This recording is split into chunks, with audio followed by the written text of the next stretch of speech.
교리 끝까지 간다. 8과 인간에 대한 이야기를 살펴보겠습니다. 자, 천지창조는 예정의 결과예요. 하나님이 무엇인가를 계획하고 만드셨기 때문에 하나님의 그 계획하에 만들어진 게 천지창조다. 그리고 천지창조에는 무에서 유를 창조하신 겁니다. 아무것도 없는 곳에서 물질이라는 것을 만들면서 하나님이 세상을 창조하셨다. 이게 기독교 신앙입니다.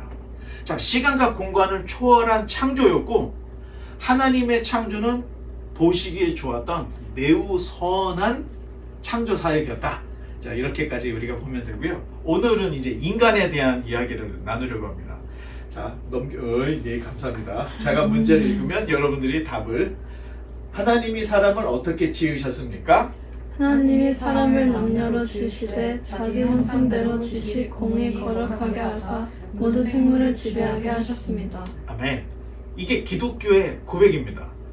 말을 너무 막 함축을 시키다 보니까 이 지금 뭐 한 문장밖에 되지 않는 이 이야기에 모든 것들이 다 껴져 있어요. 자, 하나님이 사람을 남자와 여자로 창조하셨죠. 그러니까 동등하다는 얘기입니다. 그리고 자기 형상대로 지었다는 거예요. 그 사람의 모습은 하나님의 형상이라는 거예요. 그리고 지식, 그리고 공의, 거룩, 이 모든 것들은 하나님의 형상으로 지음을 받았기 때문에 지식, 공의, 거룩함이 우리들에게 있는 거예요. 대신 지금 현재 우리는 인간의 타락으로 인해서 부패한 거예요. 그래서 어떨 때는 지식, 공의, 거룩한 모습도 있지만 자의를 이기지 못하는 악함의 어떤 그 길을 걸어갈 때가 있고 또 뭐 악에 빠질 수도 있는 겁니다. 그리고 제일 중요한 것은 모든 생물을 지배하게 하셨다는 거예요. 하나님이 사람을 창조하셨을 때 자기 형상으로 만들었다? 이 의미는 인간이 만물을 대표하는 대표자라는 뜻입니다. 지으셨지만 모든 것들을 섭리하고 관리하시고 하나님이 다 알고 계시지만 인간에게 이 모든 것들을 맡기셨다는 거예요. 그래서 인간이 세계를 잘 운영하는 것, 자, 이런 것들이 우리에게 주어진 사명이다. 봐봐요. 하나님이 사람을 어떻게 지으셨습니까? 이 한 문장에 남녀로 지으셨죠. 자기 형상으로 지으셨죠. 지식, 공의, 거룩하게 모든 만물을 지배하게 하셨다. 이게 그냥 한 문제로 나왔는데 사실 이 소요리 문답은 신앙 고백을 자녀들에게 가르치기 위해서 만든 거예요. 그러다 보니까 옛날 교육 방식은 물어보는 거예요. 정연아, 하나님이 사람을 어떻게 지으셨지? 하면 주주주주주주 나오는 거예요. 이런 교육 방식을 선택을 했기 때문에 어렸을 때부터 교육을 받았기 때문에 창조에 대한, 인간에 대한 이런 것들이 가치관이 명확했다는 겁니다. 근데 지금은 교육을 너무 안 하다 보니까 생각이 너무 많죠. 혹시 원숭이에서 사람이 된 게 아닌가. 자꾸 이제 배운 게 많아지고 지식이 커서 자, 이런 결과들이 이제 있게 되는데, 자, 다음. 자, 인간 창조를 먼저 이야기하는 것은 여러분, 사실 우리가 인간성을 잃어버려서 그렇지 창조의 꽃이 바로 인간입니다. 여러분, 제가 늘 이야기하는 건데 여러분들이 강아지 한 마리를 키우고 싶을 때 강아지를 먼저 사진 않잖아요. 강아지가 있을 수 있는 조건, 모든 것들을 다 하고 맨 마지막에 내가 정말로 사랑할 만한 강아지를 딱 뭐라 그러죠? 입양하듯이 딱 데려오잖아요. 물고기나 뭐 모든 펫들이 마찬가지예요. 그렇다고 하나님이 사람을 펫으로 창조한 건 아닙니다. 자, 우리가 펫을 선택할 때는 귀엽고 예쁘고 내가 사랑을 줄 만한 존재로 이렇게 생각을 하지만 하나님이 인간을 창조할 때는 자기 형상으로 지었다는 거예요.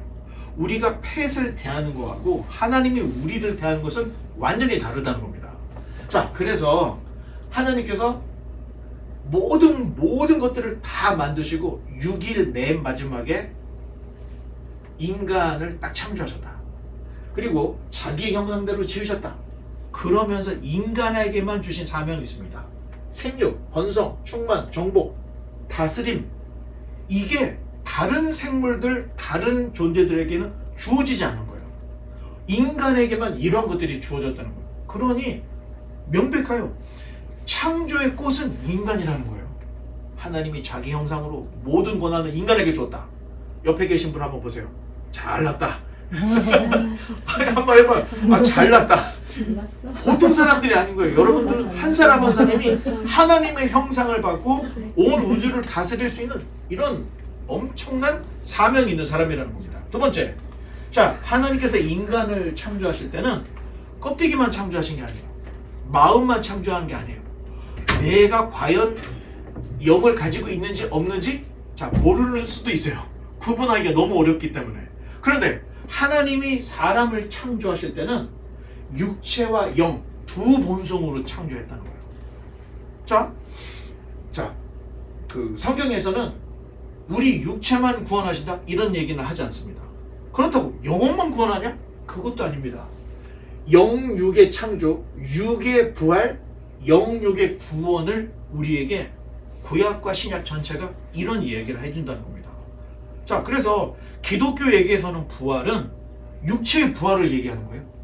그래서 하나님의 인간 구원이라는 것은 육체 또는 영혼 따로 되는 게 아니라 육체와 영을 만드셨던 그대로 인간 구원은 영혼 그리고 육체를 아우르는 구원이다. 성경이 이걸 이야기하고 있습니다. 그다음, 자, 하나님의 형상으로 지음을 받았다 할 때는 세 가지로 생각하면 됩니다. 보통 우리가 하나님의 형상하면은 하나님도 눈이 2개 달렸고 콧구멍도 2개고 이런가 보다라고 생각하는데 그렇게 그 문자적인 의미가 아니에요. 사실은 지식에 있어서 하나님의 형상, 그리고 거룩에 있어서 하나님의 형상, 의에 있어서 하나님의 형상. 성경에서는 지식, 거룩, 의를 선지자, 제사장, 왕으로 표현을 한다는 겁니다. 자, 지식에 있어서의 하나님의 형상이라는 것은 처음 인간이 창조되었을 때 하나님께서 하시는 모든 말씀, 하나님의 계시를 완전히 다 이해를 할 수 있었다는 거예요. 그리고 만물의 참된 본성을 깨달을 수 있어서 아담이 동물들의 이름을 지어줬죠. 그렇잖아요. 이름을 지어줬다는 것은 그 짐승의 본성을 다 알기 때문에 그 본성에 맞게 이름을 지어줬다는 거예요. 그러니까 지금 선지자적이다 할 때는 계시를 완전히 이해했다는 거고, 제사장적이다 할 때는 모든 만물들을 다스리고 이름을 지어줘서 결국에는 하나님께서 주시는 이 헌신의 사명을, 제사장적 사명을 감당했다는 의미가 있어요. 그리고 왕의 모습은 의로서 만물을 다스릴 수 있는 권한을 사람에게 줬다는 거예요. 이 왕은 의로운 왕입니다. 절대 짐승들을 노예로 삼거나 내 부하 직원을 나의 노예로 삼거나 뭐 찌질이를 매일 때리거나 뭐 삥 뜯거나 이런 존재가 아니라는 거예요. 이 왕의 그 권한이라는 것은 약한 자를 도와줘요. 그리고 균형을 이루어줘요.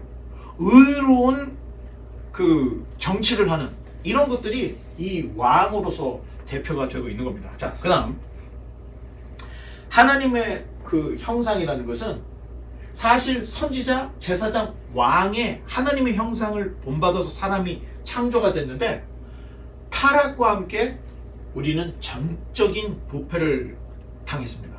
그래서 칼빈 선생님은 그냥 인간은 그냥 그 하나님의 형상을 잃어버린 정도로 이야기하지 않고 지금 말하고 있는 것처럼 전적인 부패에 대한 이야기를 하고 있다는 거예요. 그래서 사실 우리에게 의로움, 선함이 조금은 남아있지만 모든 상황에서 의롭고 모든 상황에서 정의롭고 모든 상황에서 거룩할 수가 없다는 거예요. 인간이 너무 연약하기 때문에. 왜? 하나님의 형상을 잃어버렸기 때문에 그게 불가능하다는 겁니다.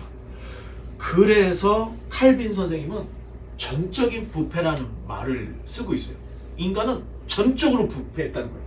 두 번째, 진정한 선지자, 제사장, 왕이신 예수 그리스도에 대한 소망이 생길 수밖에 없다는 거예요. 우리가 하나님의 형상을 잃어버림으로 진정한 선지자, 제사장, 왕이신 메시아를 기다리게 된다는 거예요. 이 모든 것들을 삼중직이라고 하는데 세 개의 이 중요한 이 직책은 바로 예수님에게 있다는 거예요. 그래서 예수님에게는 선지자적, 제사장적, 왕적인 삼중직이 있는데 이 삼중직을 알아야 참된 회개를 할 수 있다는 겁니다. 여러분, 누가 누구에게 잘못을 했을 때 미안하다 이렇게 할 때는 상황 파악이 정확하게 돼야 되는 거예요. 내가 어떻게 잘못을 했고 상대방이 어떤 피해를 받았는지 모든 것들이 완벽하게 이해돼서 미안하다고 할 때 이게 그 용서를 구하는 거지. 그냥 입으로만 저쪽에서 시끄럽게 하니까 미안해 이거는 용서가 아니고 회개가 아니라는 거예요. 마찬가지로 왜 사람이 예수 그리스도 메시아가 필요한가? 이미 하나님의 형상을 잃어버려서 제사장, 선지자, 왕의 이 형상을 다 잊어버린 거예요. 이것을 회복해줄 수 있는 분이 유일하신 예수 그리스도밖에 없기 때문에 이분을 고대하고 이분을 믿는 거예요. 이 정도는 알아야 회개를 해도 진정한 회개를 할 수 있다는 거예요. 참된 회개를 해야 잃어버렸던 하나님의 형상을 되찾을 수 있는 것이고, 이 모든 것들이 이해가 될 때 교회의 사명이 깨달아지는 겁니다. 우리 교회의 사명은 지금 이야기했던 선지자, 제사장, 왕적 이 세 가지의 사명이 있다는 거예요. 하나님의 계시 말씀에 집중하는 선지자적인 사명이 교회에 있고, 하나님과 사람의 다리를 놓는 제사장적 사명이 교회에게 있고, 하나님의 의를 누리는 왕적인 사명이 우리들에게 있다는 거예요. 그래서 사실 진짜 주님의 몸된 교회를 할 때는 세상에서 상처받고 세상에서 소외되고 어려운 사람들이 교회 와서는 미소가 지어지고 야, 살만 나는구나, 이런 것들이 느껴지게 되는 게 교회여야 한다는 거예요. 자, 그렇다 보면 사실 여러분, 사회 불의에 대해서 입을 다물고 있어. 이거 비겁한 겁니다. 무엇인가 사회에 잘못된 게 있고 어려운 문제가 있을 때는 사실 교회가 팔 걷어붙이고 나서야 되는 거예요. 이게 선지자적이고 제사장적이고 왕적인 사명을 감당하는 거예요. 가정이 깨어졌으면 가정을 이어주는 게 교회여야 된다는 거예요. 인생의 목표가 없는 사람들이 교회에 와서는 진정한 내 인생의 비전을 찾는 게 교회라는 겁니다. 이거는 각자에게 주어진 이 어려움들이 서로를 통해서 치유가 되고 서로를 통해서 회복이 되는 거예요. 그래서 신앙의 최고의 정점은 성경만이 아는 거다, 이렇게 말하지 않습니다. 신앙의 최고의 정점은 사랑입니다.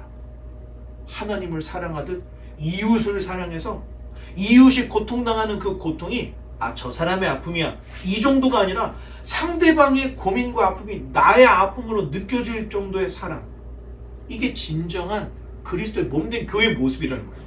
바라기는 우리 모두가 예수 그리스도로 말미암아 잃어버린 하나님의 형상을 회복하기를 주님의 거룩한 이름으로 축원합니다. 기도하겠습니다.